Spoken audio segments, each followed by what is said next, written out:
ছেলে বাপের কবরের কাছে গিয়ে বলবে, আসসালামু আলাইকুম আব্বাজান, আমি এসেছি।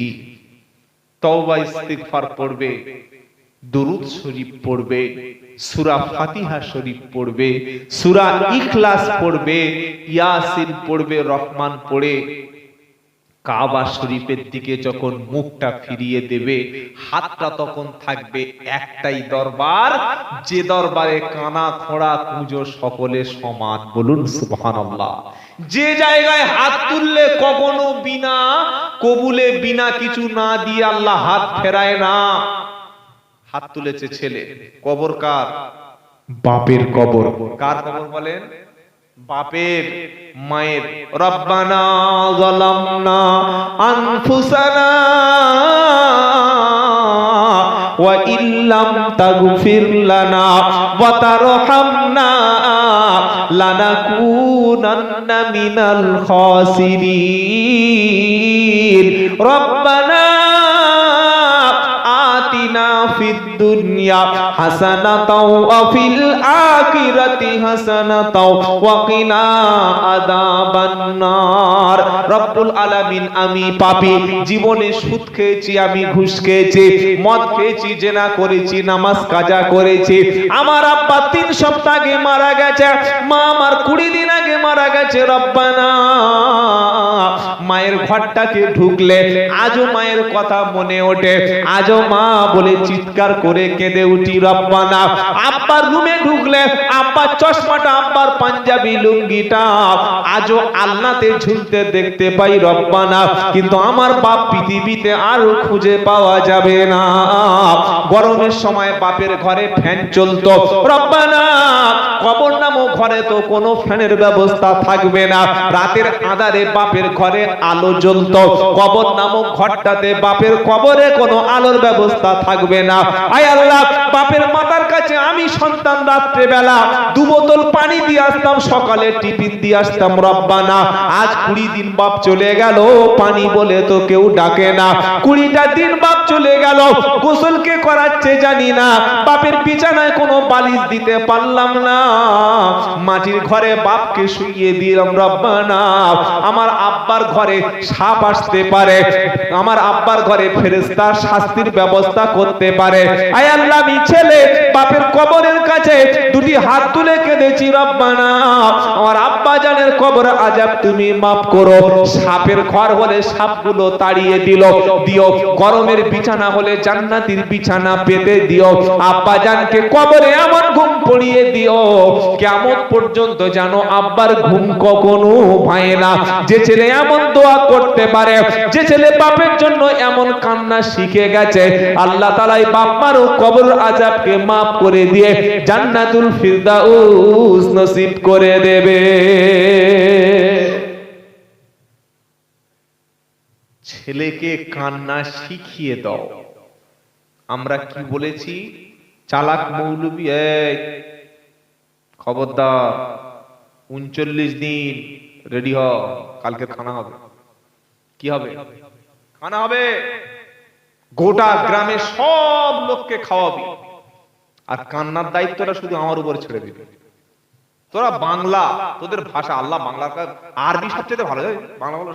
আচ্ছা বলুন তো ভাই, আরবি, বাংলা আর ইংলিশ, এই 3টি ভাষার মধ্যে আল্লাহ সবচাইতে ভালো কোনটা বোঝে? তওবা তওবা। আল্লাহ সব ভাষা বোঝেন, যার ভাষা নেই তারও ভাষা বোঝেন, তিনি আল্লাহ। বলুন সুবহানাল্লাহ। আজ থেকে সকলে নিয়ত করুন, বাপের কবর জিয়ারত, বাপের কান্নাটা আমি নিজেই কাঁদবো ইনশাআল্লাহ। আমাদেরকে দিয়ে কান্না শিখিয়ে নেবেন, কিন্তু কাঁদবেন নিজে। যে টাকাটা মৌলবীকে দিচ্ছেন পকেটে 500 টাকা হাদিয়া, এইটা দুপুরবেলা একটা ফকিরকে, ইয়েতিমকে, বিধবাকে, মিসকিনকে খাইয়ে দিয়ে একটা লুঙ্গি কিনে দেবেন। এই 3 দিন আগে আমার এলাকাটা লোক মরে গেছে, একটা মেয়ে মারা গেছে, তো ওর ছেলে একটা লুঙ্গি কিনেছে আমাকে দেবে বলে। বলছে ভাই একটা লুঙ্গি কিনেছে। কেন? বলছে আমার মা মারা গেছে। বললাম বাহ, ভালোই তো। সব গ্রামে যদি লোক মরলে একটা করে লুঙ্গি পাওয়া যেত, তাহলে আমার আর লুঙ্গি কেনার দরকার নাই। কেনার দরকার আছে? বছরে 10টা লোক মরে গেল, 10টা লুঙ্গি কটা পরবি পর, শেষে লুঙ্গি সেলাই করে বসা পর্যন্ত পানি দেওয়া। এই যে অবস্থা। আমি বললাম ভাই, লুঙ্গি দিয়ে কখনো তোমার মায়ের কবরের আযাব মাপ পাবে না। আমাকে লুঙ্গি দিয়ে কি করবে? কোন এতিম মিসকিনকে লুঙ্গিটা দিয়ে দাও, মিসকিন এতিম যদি খুশি হয় না, আমার আল্লাহ খুশি হয়ে যাবে। বলুন সুবহানাল্লাহ। আমি জানি না আপনাদের গ্রামে মরে গেলে এই যে লোক দেখানোর রেশমে রেওয়াজ খানা হয় কিনা। 1 লাখ, 1.5 লাখ, 3 লাখ, 4 লাখ টাকা পর্যন্ত খানা আমাদের বালাইপুর এলাকায় হয়। এখানে হয়? হ্যাঁ, খানায় সবচাইতে লাভ হয় কাদের জানেন? বলতে পারবেন? আমাদের মতো মৌলবীদের লাভ হয়। আর যারা জীবনে কোনোদিন গোশত কিনে খায় না, তাদেরও মাঝে মাঝে খাওয়া। আপনার কি বলছেন খাওয়াবো না? হ্যাঁ, আমি তো প্রথমে শুনিয়েছি বিধবা মা গ্রামে যত আছে সবাইকে দাওয়াত করো। মাদ্রাসা আশেপাশে যত এতিম আছে, এতিম বাচ্চাকে দাওয়াত করো। বিধবা মায়েদেরকে একটা করে শাড়ি দাও, এতিম বাচ্চাদেরকে একটা মাদ্রাসায় পড়ে পোশাক দাও, যাওয়ার সময় এতিমদের হাতে একটা করে কোরআন তুলে দাও, একটা করে 1000 টাকা দাও। একটা ছেলে বুখারী পড়বে, মিশকাত পড়বে, তিরমিজি পড়বে, একটা বুখারী সেট মাদ্রাসায় কিনে দাও, মিশকাতের সেট কিনে দাও, তিরমিজি শরীফের হাদিসের সেট কিনে দাও। ভাই, যতদিন পর্যন্ত এই মাদ্রাসায় পড়ানো হবে মাদ্রাসা চলবে, কিংবা মসজিদ যতদিন থাকবে মসজিদে 50 পিস কোরআন শরীফ কিনে দাও। যতদিন এগুলো আমাল হবে, ব্যবহার হবে, প্রত্যেকটা নেকি তুমি বা যে দিচ্ছে বা যার জন্য দেয়া হচ্ছে সে কবরে শুয়ে শুয়ে পাবে। বলুন সুবহানাল্লাহ। আর 1.5 লাখ টাকা খানা করলে যেদিন খাওয়ালেন সেই দিন হয়তো 10 কেজি নেকি পেলেন, বাকি 364 দিন নেকি পাবেন না। ভাববেন কথাগুলো। আল্লাহ আমাদের সবাইকে যেন বাপের কবরের পাশে দাঁড়ানোর তৌফিক দান করেন। বলুন আমিন। আল্লাহ নবী মিরাজ থেকে ফিরে আসলেন, এসে জাতিকে কি দিয়েছিলেন জানেন? শুধু 50 ওয়াক্ত নামাজ কমিয়ে 5 ওয়াক্ত এটা না, বিশাল কিছু জাতিকে দিয়েছেন। প্রথম যেটা জাতিকে দিয়েছেন সেটা কি? ওয়াকাদা রাব্বুকা আল্লা তাবুদু ইল্লা ইয়াহু ওয়া বিল ওয়ালিদাইনি ইহসানা। সূরা বানী ইসরাইল মিরাজ থেকে ফিরে এসে আল্লাহ নবী জাতিকে দিচ্ছেন, আমি আল্লাহ সিদ্ধান্ত করেছি না, আমি আল্লাহর ইবাদত করার পরে, দাসত্ব বন্দেগী ইবাদত করার পরে আল্লাহ ছাড়া পৃথিবীতে অন্য কারোর ইবাদত করো না, আল্লাহ ছাড়া অন্য কারোর জন্য সিজদা করো না, আল্লাহ ছাড়া অন্য কারোর জন্য মান্নত করো না, আল্লাহ ছাড়া অন্য কারোর নামে কসম করো না। আর আল্লাহর পরেই যাকে সবচাইতে বেশি ভালো ব্যবহার করবে, ওয়াবিল ওয়ালিদাইনি ইহসানা, আল্লাহর পরে পৃথিবীতে সবচাইতে উত্তম ব্যবহার যার সাথে করবে সেটা হলো তোমার আব্বা এবং আম্মা। জোরে বলুন সুবহানাল্লাহ। তামাম বিশ্বের সব পীর সাহেব, সব মুফতি সাহেব, আলেম সাহেব, সব হাফেজ সাহেব এক পাল্লায় যদি চাপিয়ে দাও, এক পাল্লায় বসে যদি একটা বড় প্যান্ডেলে বসে যদি কাঁদে, আর তোমার আব্বা আম্মা তোমার জন্য যদি একই জায়গায় বসে বসে কাঁদে, ভালো করে ভেবে বুকে হাত দিয়ে বলো কার দোয়াটা আগে আল্লাহর দরবারে কবুল হবে? সমস্ত পীর সাহেব, মুফতি সাহেব, হাফেজ সাহেব তাদের দোয়াটা আল্লাহ আগে শুনবে না আগে বাপ মার দোয়াটা সন্তানের জন্য কার শুনবে? কথা বলে না বাপ মায়ের। অথচ মিলাদের দিন বাপ মা বেশি ফল খায়, মিলাদের দিন বাপ মা বেশি হাদিয়া পায় না বক্তা হুজুর ইমাম সাহেব বেশি হাদিয়া পায়? হুজুরের 5000 পকেটে ভরে দিল, দামি ফলটা খাওয়ালো, দামি মুরগিটা খাওয়ালো, গাড়ি থেকে নামছে তাকবীর দিয়ে, গাড়ি 2 কিলোমিটার তাকবীর দিয়ে নামিয়ে গেল। বৃদ্ধ বাপ বলছে এ বাবা এই শোন না মিলাদের, এই ভালো বস শোন না, দেখো হুজুর আসছে। বাপ পান খাওয়ার নেশা ছিল, বাপ বলছে বাবা একটু পান আন, বুড়ো বসো, মরনা খালি মিলাদিন পান পান পান, বাড়িতে একটা ঘর চাপা মিলাদিন খালি পান খায়। বলেছে না বলেন? এই বলেছে না বলে না? এই বাবাজিরা সোনালালেরা, ঘর চাপবে, দোকান চাপবে, নতুন ব্যবসা উদ্বোধন করবে, হুজুরকে এনে হুজুরকে পীর সাহেবকে এনে মিলাদ দিচ্ছ, আসল পীরটাকে কোনোদিন ফল খাওয়াতে পেরেছো? ফল যদি বাজার থেকে কিনে এনে কখনো খাইয়ে জান্নাত পেতে হয়, আপেল 2 পিস কিনে আনো, আঙ্গুর 200 কিনে আনো, নাশপাতি কিনে আনো, দামি ফলটা কিনে এনে ঈশার নামাজ পড়ে নতুন ঘর চাপার সময়, ঈশার নামাজ পড়ে নতুন দোকান চাপার সময় আব্বা আম্মাকে বসিয়ে দিয়ে সামনে প্লেটটা বসিয়ে দিয়ে 2টো আপেল, 2টো ফল, 2টো মিষ্টি কেটে দিয়ে একবার বাপ মার মুখের দিকে তাকিয়ে মনে মনে বলবে রব্বানা, এটা আমার আব্বা, এটা আমার আম্মা, বলার সাথে সাথে আল্লাহ আপনার আমলনামা একটা মকবুল হজের সওয়াব লিখে দেবে। কাল থেকে বলবেন বাড়িতে বসে প্রতিদিন একটা করে হজ হবে, জোরে বলুন না সুবহানাল্লাহ। কাবা শরীফে গেলে হজ হয় হয়, কিন্তু যদি উদ্দেশ্য থাকে আলাদা, যদি বোনের জমি মেরে হজে যায়, সুদের টাকায় হজে যায়, রেশনের ডিলার চাল চুরি করে হজে যায়, গম চুরি করে হজে যায়, গরু পাচার করে, কয়েক মাল পাচার করে যদি হজে যায়, হজ হবে তো? হজের জন্য প্রথম শর্ত হচ্ছে দিলটা পরিষ্কার করা। গোটা পাড়ার লোক সব গালাগালি করছে, বহুত বড় হারামি লোক, কারো খেয়ে পয়সা না, সবার ফাঁকি দেবে। বলছে সবার ফাঁকি দিলে হবে কি হবে, আমি যে জায়গাতে ঘুরে আসবো না তোরা সে জায়গায় পা রাখতে পারবি না, এমন একটা জায়গা। না ভাই, হজও বাড়িতে বসে করা যায় যদি তোমার বাপ মা খুশি হয়ে যায়, জোরে বলুন সুবহানাল্লাহ।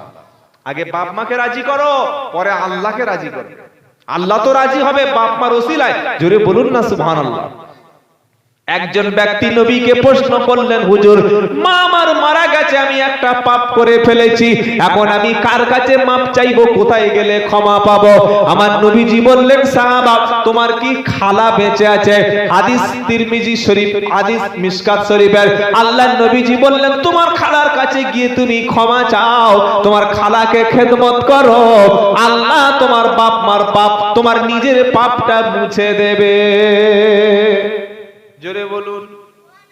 এই ছেলেরা পড়াশোনা যারা করছো শোনো, পরীক্ষা দেওয়ার সময় কলমের হুজুর ফু দিয়ে দাও, বলে না? এই বলে না, বলে না, বলে? পৃথিবীর সব মৌলভী সাহেব, সমস্ত বক্তা সাহেব, হাফেজ সাহেব, সবার ফুটা তোমার জন্য যত না কাজ হবে। নবীজি বলেন, তোমার আব্বা যদি তোমার মাথায় হাত বুলিয়ে দিয়ে বলে, যাও বাবা ভালো করে বিসমিল্লাহ বলে পরীক্ষা দাও, আমি বাপ তোমার মাথায় হাত দিয়ে দিলাম, আমি মা তোমার জন্য দোয়া করে দিলাম, না না কোন জায়গায় গিয়ে তোর মাথা নিচু করতে হবে না, আল্লাহ তখন পরীক্ষা সহজ করে দেবে। কিছু বুঝেছে? এসব কথা কিন্তু সবার হজম হবে না। কেন? এতদিন তো ছুটেছি অন্য জায়গায়, বড় হুজুর দেখলে, মোটা হুজুর দেখলে, দূর থেকে হুজুর আসলে দেখলে মনে করে এর কাছে সব আছে, কিন্তু না ভাই, যার বাপ মা বেঁচে আছে তার পৃথিবীর কোন জায়গায় যাওয়ার দরকার নাই। নবী বলে গেছে, নবী বললেন, সালাতু দাওয়াতু মুস্তাজাবাত লা শাক্কু ফিহিন্না। মুসলমান জাতি আজকে নবীর কথা বিশ্বাস করে না। নবীজি বললেন, 3 ব্যক্তির দোয়া আল্লাহর দরবারে 100% কবুল হবে। প্রথম হচ্ছে বাপ মা, সন্তানের জন্য বাপ মার দোয়া, দ্বিতীয় হলো মুসাফিরের দোয়া, তৃতীয় মাজলুমের দোয়া। বাপ মা যার রাজি, আল্লাহ তার উপরে রাজি। সুবহানাল্লাহ, জোরে বলেন। কোরআনের সিদ্ধান্ত কি? ওয়াকাদা রাব্বুকা আল্লা তা'বুদু ইল্লা ইয়াহু ওয়া বিল ওয়ালিদাইনি ইহসানা। আমি আল্লাহ সিদ্ধান্ত করেছি আমার ইবাদত করার পরে যার সঙ্গে সবচাইতে ভালো ব্যবহারটা করবে সেটা হলো তোমার আব্বা আম্মা। জোরে বলো। আজ থেকে বাড়িতে ফিরে গিয়ে নিজে খাওয়ার আগে বাপ মাকে খাওয়াবো, নিজে ঘুমোতে যাওয়ার আগে বাপ মাকে ঘুম পড়াবো, নিজে শান্তিতে থাকার আগে বাপ মার খুশিটা দেখবো। রাত্রিবেলা ঘুমোতে যাওয়ার আগে একবার বাপের কাছে গিয়ে মায়ের কাছে বিছানায় খবর নেবেন, মা কি দরকার আছে বলো, রাতে খাবারটা কি খাবে বলো, বিছানাটা পছন্দ হয়েছে কিনা বলো। এটা যে সন্তান বলতে পারে, যে সন্তানের রুজির জন্য কখনো তোমাকে কোনো মৌলবী তাবিজ গলায় ঝোলাতে হবে না। আব্বা আম্মা যদি বলে দেয় আল্লাহ আমার সন্তান যা করেছে আমি মা খুশি হয়েছি, আমি আব্বা খুশি হয়েছি, এটা যখন আব্বা আম্মার মুখ থেকে বার হবে আসমানের রুজির দরজাটা বান্দার জন্য তখন খুলে যাবে। আর বাপ মার দোয়া যার সঙ্গে থাকবে না, বাপ মার আশীর্বাদ, বাপ মার নেক দৃষ্টিটা যার সঙ্গে থাকবে না, ফুরফুরা শরীফের সব পীর সাহেব, বসিরহাট দরবারের সব পীর সাহেব, আজমিরের পীর সাহেব, খাজা মঈনুদ্দিন চিশতি সাহেব, আব্দুল কাদের জিলানী সাহেব, সমস্ত পৃথিবীর সব বক্তাকে যদি পকেটে পুরে নাও আর আব্বা আম্মাকে দূরে যদি সরিয়ে দাও, আর আল্লাহকে কখনো রাজি করানো যাবে না। তাই আল্লাহ পাক শোনাচ্ছে ওয়াবিল ওয়ালিদাইনি ইহসানা, বাপ মাকে সবচাইতে ভালো ইহসানটা করবে। ইম্মা ইয়াবলুগান্না ইন্দাকাল কিবারা আহাদুহুমা আও কিলাহুমা, বাপ যদি বৃদ্ধ হয়, মা যদি বৃদ্ধা হয়, একজন অথবা দুজনা। আল্লাহ সিদ্ধান্তটা কি জানেন? আল্লাহ বলছে দেখো তোমার বাপ যদি বিছানায় পড়ে যায় অথবা মা যদি বিছানায় পড়ে যায়, একজন অথবা দুজন, খবরদার ফালা তাকুল্লাহুমা উফি ওয়ালা তানহারহুমা, তোমার ব্যবহারে, তোমার আচরণে, তোমার কথাবার্তায়, চালচলনে এমন ব্যবহারটা তুমি করবে না যে তোমার সন্তান যেন, তোমার বাপ মা যেন উফ বাবারে ছেলেটা এরকম কাজ করতে পারলো, এমন উফ শব্দটুকু বাপ মার মুখ থেকে উচ্চারণ হতে দিও। জোরে বলে না। কিরকম ভাবে বাপ মার সঙ্গে কথা বলবে? ওয়াকুল্লাহুমা কাওলান কারীমা, সম্মানজনক কথা বলবে। জোরে বলুন সুবহানাল্লাহ। আর যাদের বাপ মা বেঁচে নাই তাদের জন্য দোয়া করতে ভুলবো আমরা? এই বলেন না, অনেক মানুষ বলে মানুষ মরে গেল আর দোয়ার দরকার নাই, বলে না ভাই? বলছে না, বলে না? না, এটা ভুলবেন না। আল্লাহর নবী বলেছেন মরণের পরে বাপ মার জন্য আরো 4টে কাজ করা যায়। এক, বাপ মা যদি কোনো ওয়াদা করে যায় সেটা পূরণ করো। বাপ মা যদি কারোর কাছে ঋণী হয়ে থাকে সে ঋণটা সন্তান পূরণ করো। আর দুআউ ইস্তিগফার লাহুমা, তুমি সন্তান বাপ মার জন্য দোয়া করো, ইস্তিগফার করো, ইনশাআল্লাহ বলো। আর কি? বাপের বন্ধু, বাপের ভাই, চাচা, মায়ের বন্ধু, মায়ের বোন, খালা, মায়ের আত্মীয় স্বজন যারা ছিল না তাদেরকে তুমি মাঝে মাঝে খেতে দাও, খোঁজ খবর নাও। চাচাটাকে খোঁজ খবর নাও, চাচিটার একটু খোঁজ খবর নাও। মা বেঁচে নাই তো কি হয়েছে, ছোট খালাটা বেঁচে আছে, সেও তো তোমার মায়ের মতো। তুমি ছোটবেলায় যখন হয়েছিলে 40টা দিন যখন তোমার মা উঠে হাঁটতে পারতো না, ওই খালা কিন্তু তোমার পেশাব পায়খানা পরিষ্কার করে দিয়েছিল। ওই খালা পানি গরম করে করে তোমার মুখে ঠান্ডা পানি দিলে তুমি মরে যেতে ভাই, তোমার খালা কিন্তু পানি গরম করে তোমার মুখে খাইয়েছিল। তুমি পেশাব পায়খানা 2 বছর পর্যন্ত তোমাকে সাফ করে দিয়েছে তোমার খালা। তোমার মা অপারেশন বলে, সিজার রোগী বলে 1.5 বছর তোমার খালা তার সংসার ফেলে রেখে কখনো 20 দিন, কখনো 22 দিন, কখনো 25 দিন, কখনো 1 সপ্তাহ তুমি অসুস্থ হলে আসতো না, সেই খালাকে ঈদের দিনে একটা কাপড় কিনে দিও, জলসার দিন খালাকে একটু দাওয়াত করে খাইয়ে দিও, আমার আল্লাহ বেশি খুশি হয়ে যাবে। বলুন সুবহানাল্লাহ। এটি ছিল আল্লাহর নবীর মিরাজ থেকে ফিরে এসে প্রথম টার্গেট। পৃথিবীর সব বাপ মা যেন শান্তিতে ঘুমাতে পারে। আজকের বড় দুঃখ লাগে ভাই, অনেক বৃদ্ধ মানুষ এসে বলে হুজুর দোয়া করুন যেন আল্লাহ তুলে নেয়। কেন আব্বা? তাদের একটাই আফসোস, এত কষ্ট করে ছেলেকে মানুষ করলাম, এত কষ্ট করে ছেলেকে ঘর বেঁধে দিলাম, সেই ঘরটাই আমাকে থাকতে দিল না। এত কষ্ট করে সারাটি জীবন না খেয়ে না পোশাক পরে গোটা জিন্দেগিটা বাইরে কাটিয়ে দিলাম, আজ বৃদ্ধ বয়সে এসে ছেলে আমার খবর নেয় না। এরকম কুলঙ্গার সমাজে আছে না নাই? এই বাবাজিরা, যদি এরকম কেউ থাকো তোমার কপাল পুড়ে গেছে, তুমি জাহান্নামে যাওয়ার জন্য রেডি হয়ে বসে আছো, আমার কথাটা শোনো, আল্লাহর কালামটা শোনো, বাড়িতে ফিরে গিয়ে আব্বাকে নিজের কাছে তুলে নাও, নিজের মাকে নিজের কাছে নাও। এক সংসারে থাকতে হবে। অনেকে মনে করে যে এক সংসারে ব্যাপারটা তা নয়। তোমার বিবি তার মতো সে থাক, তোমার মা কি খেতে চায় ওটা তুমি দিও, তোমার বাপ কি খেতে চায় ওটা পৌঁছে দিও। আর প্রত্যেক সপ্তাহে বাপ এবং মায়ের জন্য 500 টাকা, 300 টাকা, 200 টাকা করে হাত খরচ দেবেন। ইনশাআল্লাহ বলেন, বলেন না ইনশাআল্লাহ? অনেক অনেক করে বাপের তো টাকা আছে রে ভাই, বাপের টাকা আলাদা, আর আপনার পক্ষ থেকে যখন 200 টাকা বাপের হাতে দেবেন তার হাদিয়াটা কিন্তু আলাদা। আমরা হুজুররা খুব চালাক বাবা, হাদিয়া দেওয়া সুন্নাত, হাদিয়া নেওয়া সুন্নাত। কিন্তু কোন হুজুর দেখেছেন যে সাধারণ শ্রোতাকে 10 টাকা করে 200 টাকা করে দিচ্ছে? দেখ কথা বল, দেখ কোনদিন? ঈদের দিনে লম্বা লাইন, এই টাকা যারা দেবে এই লাইন করো, যারা দেবে না সাইডে যাও। কি বুঝলে? অনেক জায়গায় অনেক পীর সাহেবও দেখেছি টাকা না দিলে মুসাফা করতে দেয় না, আশ্চর্য হয়ে যায়। আল্লাহু আকবার, আল্লাহু আকবার। আপনি আপনার আব্বার হাতে টাকা তুলে দেবেন, বলেন ইনশাআল্লাহ, বলেন ইনশাআল্লাহ। 3 জনের দোয়া কবুল হয় জেনে নিলাম। 1 বাপ মার দোয়া, 2 মুসাফিরের দোয়া, 3 মাজলুমের দোয়া। বাপ মার দোয়া নেব ইনশাআল্লাহ বলেন। যদি কখনো কপালটা খুলতে হয়, কোন কারোর কাছে মাথা ঠুকে কপাল খুলবে না, কারোর পা চুমুকে কপাল খুলবে না। এই মাথার টুপিটা খুলে না, বাপ উঁচু চেয়ারে বসে থাকবে, বাপের পায়ের কাছে মাথায় সকালবেলা খালি পেটে একটু ফু নেবেন, বলেন ইনশাআল্লাহ, বলেন ইনশাআল্লাহ। চুমু যদি কখনো খেতে হয় ভাই, কোন পীরের পায়ে, কোন মাজারে, কবরে চুমু খেলে তোমার ভাগ্য পরিবর্তন হবে, কোনো হাদিস কোরআনে লেখা নাই।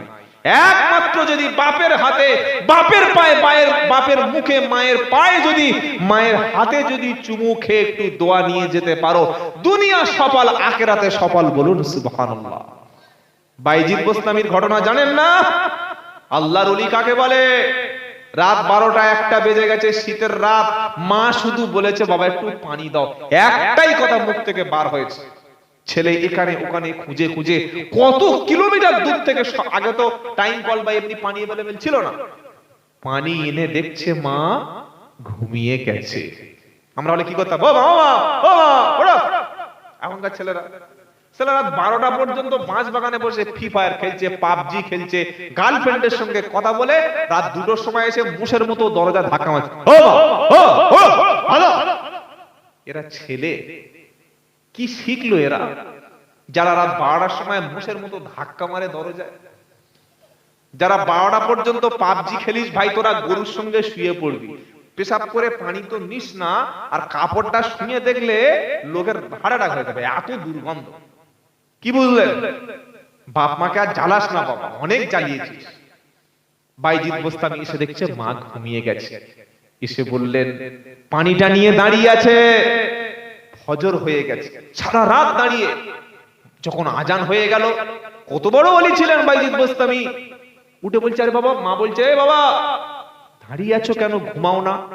বাইজিদ বোস্তামি বললেন মা, যদি আমি ঘুমিয়ে যাই, আপনি যদি ঘুমিয়ে গেছেন, আমিও যদি পানি রেখে ঘুমিয়ে যাই, আর উঠে যদি আপনার কষ্ট হয়, ডাকাডাকি করেন, পানি না পান, তাহলে আপনার সঙ্গে বেয়াদবি হবে, আপনাকে অসম্মান করলে আল্লাহ অখুশি হবে।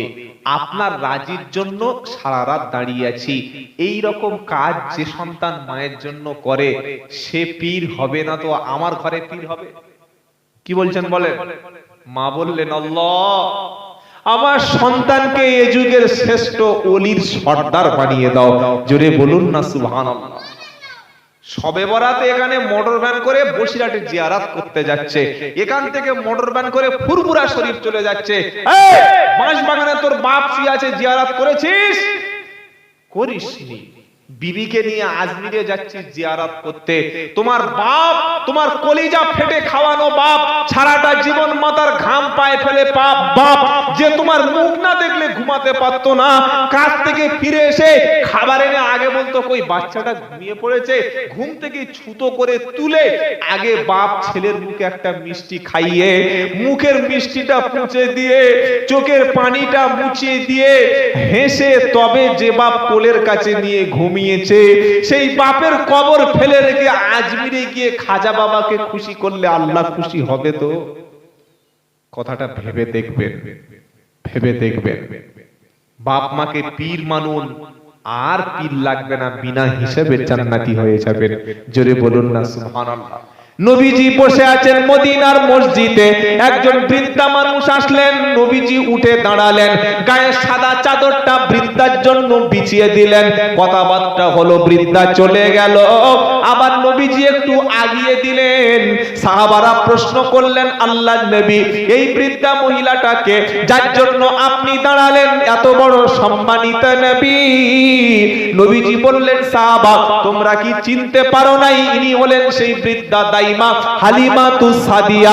আমি জন্মের পরে বাপের মুখটা দেখিনি, মায়ের দুধ আমার কিসমতে হয়নি, যে কোলে করে নিয়েছে, যে আমাকে শীতের সময় গরম শরীরে রেখেছে, খাদ্যের সময় ক্ষুধার ব্যবস্থা করেছে, তৃষ্ণার সময় পানি দিয়েছে, আজকে সেই হালিমাতুস সাদিয়া। আমি আমার দুধ মাকে সম্মান দিলাম, তোমরা জানো বাপ মাকে কখনো অসম্মান করো না।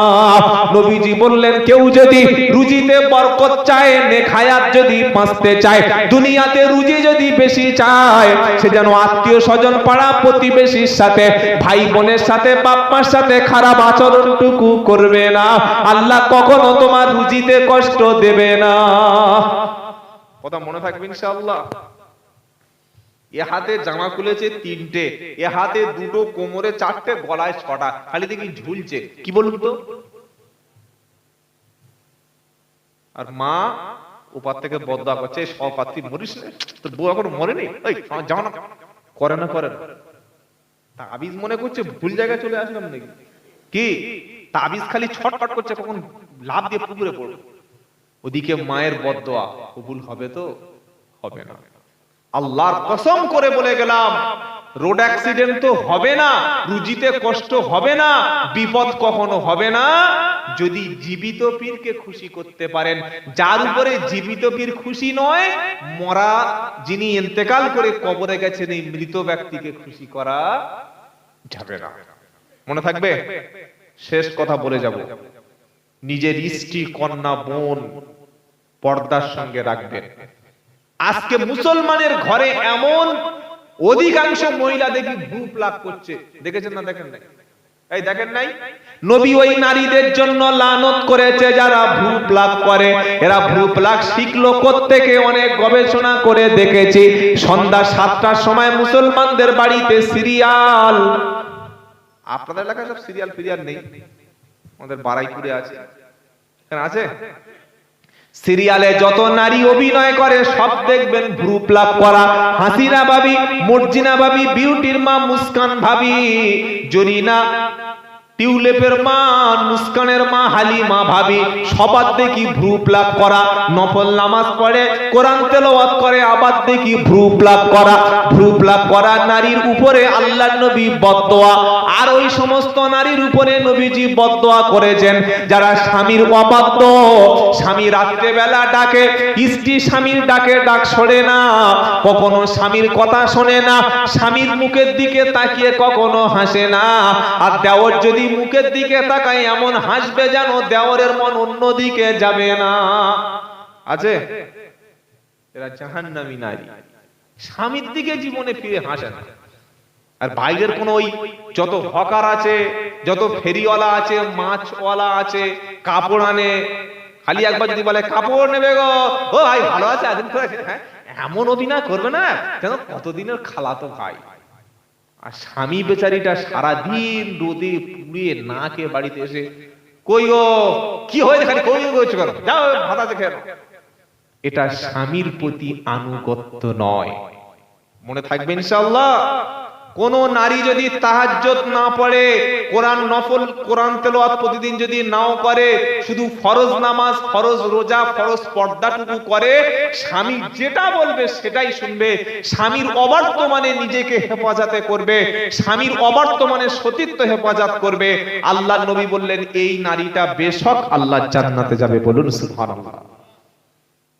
একটা নারী ছিল, নবী বললেন তার তাহাজ্জুদ ছিল, কোরআন ছিল, তাসবিহ ছিল, নফল সদকা ছিল, অনেক ভালো ভালো কাজ করতেন, কিন্তু তার মুখের ভাষা এত কর্কশ, এত ব্যথা দিয়ে কথা বলতো, স্বামী কষ্ট পেত, শাশুড়ি কষ্ট পেত, প্রতিবেশী কষ্ট পেত।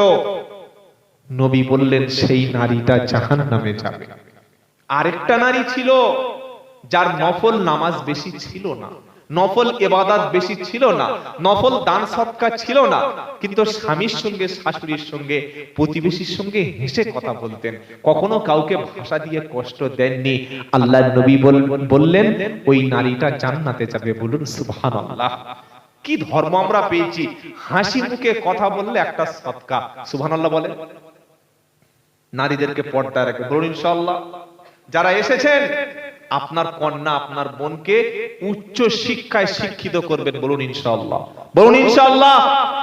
এখন একদল ভণ্ড বক্তা তারা বলছে মেয়েদেরকে লেখাপড়া শেখানো যাবে না, বলছে না? কত বড় মূর্খ, ইলিটারেট, ব্যাকডেটেড হলে এই সমস্ত শব্দ খরচ করে। আজকের আপনাদের এলাকায় বলতে আমার দ্বিধা নাই, এই যে বিভিন্ন মহিলা মাদ্রাসাগুলো আপনাদের উত্তর 24 পরগনায় চলছে, প্রতি বছর শত শত মহিলা দাওরা হাদিস পড়ে আলেম পাশ করে তারা বার হচ্ছে। বলুন সুবহানাল্লাহ। উত্তর 24 পরগনা আপনাদের অনেক বড় বড় শিক্ষা প্রতিষ্ঠান আছে। হিংসার জ্বলনে শিক্ষা নিয়ে একদল বক্তা এই ওলামাদের যারা মাদ্রাসা করছে, মহিলাদের বিরোধিতা করছে, বড় অবাক হয়ে যায়। শিক্ষার প্রয়োজন আছে। 3 নাম্বার যে কথাটা বলবো, আপনাদের মসজিদ, আমার চোখে দেখা এই এলাকার একটা খুব সুন্দর বিউটিফাই, মডিফাই, অনেক সুন্দর একটা মসজিদ। বলুন আলহামদুলিল্লাহ। আচ্ছা, সোনার খাঁচায় যদি একটা কাক রাখি কেমন হবে বলুন তো? কথা বলেন না। সোনার খাঁচায় যদি একটা কাক পুষি, কাকের ভাষা কি? কোরআন তেলাওয়াত, তাই তো? হ্যাঁ, কর্কশ কা কা, ও ছাড়া কিচ্ছু পাবে না। মসজিদের আসল সৌন্দর্য হচ্ছে মুসাল্লি। মসজিদের আসল সৌন্দর্য সকাল বিকাল কোরআন তেলাওয়াত। মসজিদের আসল সৌন্দর্য যোগ্য মুয়াজ্জিন। মসজিদের আসল সৌন্দর্য একজন যোগ্য ভালো ইমাম রাখা। আমি বলছি না যে যিনি আছেন তার, আমি বলছি না, বলবো না, আর বলিও নি। ইমাম হলেন তিনি যিনি নামাজ পড়ানোর সাথে সাথে এলাকায় বেনামাজির কাছে গিয়ে নামাজের দাওয়াতটা একটু দেবেন। ইমাম তো হলেন তিনি যিনি মসজিদে জুমার দিনে সুদের বিরুদ্ধে কথা বলবেন, ঘুষের বিরুদ্ধে কথা বলবেন, অন্যায়ের বিরুদ্ধে কথা বলবেন। তার কাছে সমস্ত মুসাল্লিরা সমান। আপনাদের মসজিদে মক্তব চলে কখন করে? মাগরিব বাদ বিকালে পড়ানো হয় না? আচ্ছা আচ্ছা, এই তো আমাদের অবস্থা খারাপ। বিকালে, সকালে, মাগরিবে, 3টি টাইমের মধ্যে যে কোনো টাইমে ভাই, যত বাচ্চা আল্লাহ আপনাদের দিয়েছে, পরবর্তী প্রজন্ম যে দিনকাল আসছে, যদি আমরা আমাদের ছেলেদেরকে কোরআন নামাজটুকু না শিক্ষা দিয়ে যাই, 10 বছর পরে তখন দেখবেন মসজিদে আর নামাজি নাই। দেখবেন আপনি, এখন তো এমনি নাই। ফজরে 4 জন, জোহরে 6 জন, আসরে 7 জন, মাগরিবে 9 জন, এশায় 5 জন, আর ফজরে সেই ঘুরে ফিরে 4 জন, কেউ না। আর যে কটা লোক নামাজ পড়ে সব কটা বয়স্ক লোক। ইয়ং ছেলেগুলো মসজিদে কি আসে না, না আনা হয় না? কোনটা বলুন তাড়াতাড়ি বলুন। আসে না কথাটা বলবেন না, বলবেন না। কেন? আজকে জলসা যারা দেয়, চাঁদা যারা দেয়, চাঁদা যারা তোলে, জলসার জন্য পরিশ্রম করে, বুড়ো লোক না জন লোক? সব জানলো। তাহলে যে ছেলেরা জলসা দিচ্ছে এত কষ্ট করে, এরা মসজিদে আসছে না কেন? ব্যাপার জানার দরকার আছে। প্রথম ভুল হচ্ছে, আমার যে ছেলেটা মসজিদে আসবে, প্রথমে সে যে নামাজটা পড়বে সে কিছুই জানে না। কি বলছেন আপনারা বলেন? সে তো কিছু জানে না। নামাজ সম্পর্কে তার ধারণা নাই, কোরআন সম্পর্কে তার ধারণা নাই, পোশাকটা তার নাপাক, সে শিখবে কোত্থেকে? তাকে হাত ধরে মসজিদে আনুন। প্রত্যেক আসর বাদ হোক, ফজর বাদ হোক, মাগরিব বাদ হোক, যোগ্য ইমাম রেখে বাচ্চারা সবাই যেন কোরআন শিখতে পারে, সে ব্যবস্থাটুকু অন্তত মসজিদ থেকে করুন। মসজিদ সাজালে কোনো লাভ হবে না।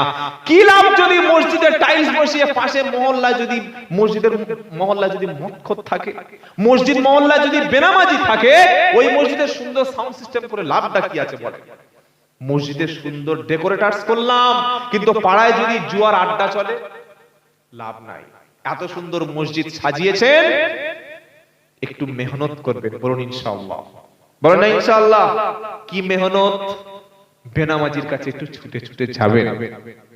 একটা বেনামাজিকে জীবনে কখনো যদি ওই হেদায়েতের রাস্তায় আনতে পারেন, এর ওসিলায় আল্লাহ তাআলা জীবনের সমস্ত গুনাহকে maaf করে দেবে, বলুন না সুবহানাল্লাহ।